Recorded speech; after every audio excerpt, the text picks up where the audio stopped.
চৰকাৰী যিবিলাক সংগঠন আছে সেই সংগঠনকেইটাৰ নেতাকেইটাক গালি পোৱাৰ কাৰণে চৰকাৰে বেয়া পালে। সেই চৰকাৰী সংগঠনকেইটাই যদি মিয়াক গালি পাৰি ৰজা হ'ব বিচাৰে তেনেকুৱা চৰকাৰী সংগঠনত কিন্তু সদায় এগেইনষ্ট হ'ব। আচলতে আজি আমি শিৱসাগৰ থানা সদৰ থানাত ইউনুছ তামুলীৰ ওপৰত এখন এফআইআৰ দাখিল কৰিছোঁ। তেওঁ আচলতে যিটো বক্তব্য ৰাখিছে খিলঞ্জীয়া কোন খিলঞ্জীয়া আচলতে আমি তেওঁক সুধিব বিচাৰিছোঁ আচলতে খিলঞ্জীয়া অৰ্থ কি জানে নাযায়। আৰু আমি শিৱসাগৰ জিলা প্ৰশাসনক আজি দাবী জনাইছোঁ অতি শীঘ্ৰে তেওঁক গ্ৰেপ্তাৰ কৰক, অন্যথা আমি এটা শিৱসাগৰত এটা জংগী আন্দোলনৰে কাৰ্যসূচী ল'বলৈ বাধ্য হ'ম। কাৰণ কেলৈ খিলঞ্জীয়া আমি অস্তিত্ব ৰক্ষাৰ কাৰণে আমি এখন যুঁজ কৰি আছোঁ। সেই যুঁজত তেওঁ যিটো বিষ পানী ঢালিছে ইয়াৰ বাবে তেওঁ কঠোৰম শাস্তি পাবৰ কাৰণে আমি শিৱসাগৰ জিলা প্ৰশাসনৰ ওচৰত দাবী জনাইছোঁ। প্ৰথম কথা হৈছে আমি আহোম সেনাই দীৰ্ঘদিন ধৰি খিলঞ্জীয়াৰ অধিকাৰ চনদৰ দাবীৰ কাৰণে আমি ৰাষ্ট্ৰসংঘত আমাৰ নিজৰ বক্তব্য দাঙি ধৰি আহিছোঁ। যি সময়ত 2007 চনত খিলঞ্জীয়াৰ অধিকাৰ চনদত খিলঞ্জীয়া সম্পৰ্কে স্পষ্ট এটা ধাৰণা গোটেই বিশ্ববাসীক বিশ্ব সমুদায়ৰ সন্মুখত ৰাষ্ট্ৰসংঘই প্ৰদান কৰিছে।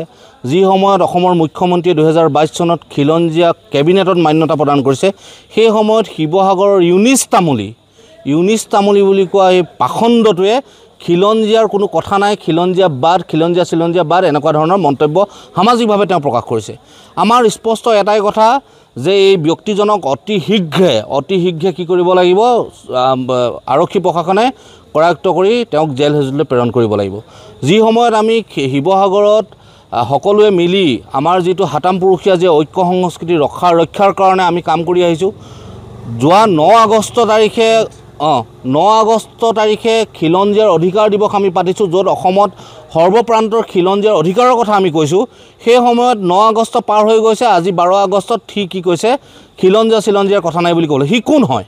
প্ৰথম কথা, শিৱসাগৰ কৰি অসমত গোটেই অসমতে সি সাম্প্ৰদায়িক সংঘৰ্ষ লগাবলৈ চেষ্টা কৰিছে, অসমীয়া জাতিসত্তাৰ ওপৰত কি কৰিছে তেওঁ আঘাত সানিছে।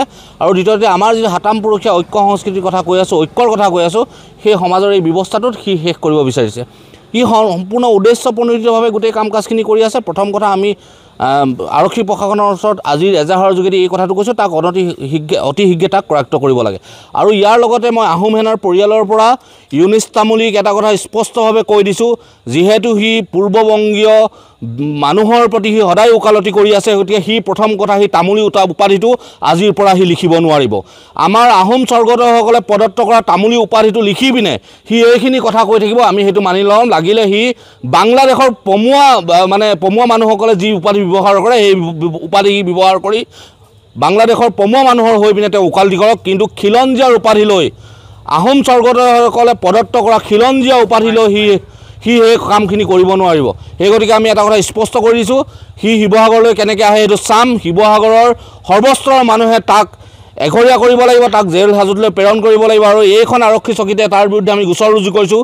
যদি ওপৰৰ কাৰোবাৰ পক্ষলৈ যদি আৰক্ষী প্ৰশাসনে তাক যদি গ্ৰেপ্তাৰ নকৰে, তেনে শিৱসাগৰ পৰিস্থিতিটো আমি অতি বেয়া কৰি পেলাম, সেইটো স্পষ্ট কথা। আমাৰ কথাটো হৈছে শিৱসাগৰৰ ঐক্য সম্প্ৰীতি আমি ৰক্ষা কৰিব লাগিব। তাৰ কাৰণে এনেকুৱা যিটো জাতিদ্ৰোহী মানুহ আচলতে কাৰাগাৰত থাকিব লাগিব, ইয়াৰ আৰু বিকল্প নাই। সেইগতিকে সি যিমান বাহিৰত থাকিব শিৱসাগৰ ঐক্য সম্প্ৰীতি নষ্ট হ'ব। আজি আমি ইউনুছ তামুলী নামৰ যিজন মিয়াৰ দালাল তেওঁৰ ওপৰত এজাহাৰ দাখিল কৰিছোঁ। আৰু প্ৰথম কথা হ'ল চাওক, ইউনুছ তামুলী কি হিৰো নি? কালি কিবা এটা কৈ দিলে তেওঁ বোলে খিলঞ্জীয়া লৈ তুলনামূলক মন্তব্য আগবঢ়াই দিলে, তেওঁ অপমানসূচক মন্তব্য আগবঢ়াই দিলে। বাৰে বাৰে তেওঁ যি কথা পাতিব আমি কি বাৰে বাৰে শুনি থাকিম নেকি? আমাৰ গোটেই ল'ৰাখিনি কিন্তু উগ্ৰ হৈ আছে। কেনেবাকৈ যদি শিৱসাগৰ যদি হিন্দু মুছলমানৰ সংঘৰ্ষ হ'বলৈ যায়, তেতিয়া কিন্তু প্ৰথম পিটনটো ইউনুছ তামুলীয়ে খাব। আৰু চাওক, মই নালাগে, চবেই বিচাৰি ফুৰিছে ইউনুছ তামুলীক, য'তে পাওঁ কিন্তু তাতে পিটনটো দিমেই, গৰু পিটনটো দিমেই। তাৰ পিছত পৰ্যায়ত কিন্তু যিকোনো পৰিস্থিতিলৈ গুচি গ'লে তাৰ কাৰণে আমি ৰেছপনচিবল নহয়। সেইকাৰণে আজি আমি থানাত এখন এজাহাৰ দিছোঁ, তেওঁক যদি এৰেষ্ট কৰি যদি সোনকালে যদি বিহিত ব্যৱস্থা গ্ৰহণ কৰক। যদি বিহিত ব্যৱস্থা গ্ৰহণ নকৰে, তেনেহ'লে কিন্তু চব আমি উগ্ৰ জাতীয় সংগঠন আপোনালোকে গম পায়, কিন্তু আইন হাতত তুলি ল'লেও আমাক কিন্তু দুখ দায় দি লাভ নাই দেই। বহুত ক্ষোভৰে কৈছোঁ কিন্তু কথাখিনি।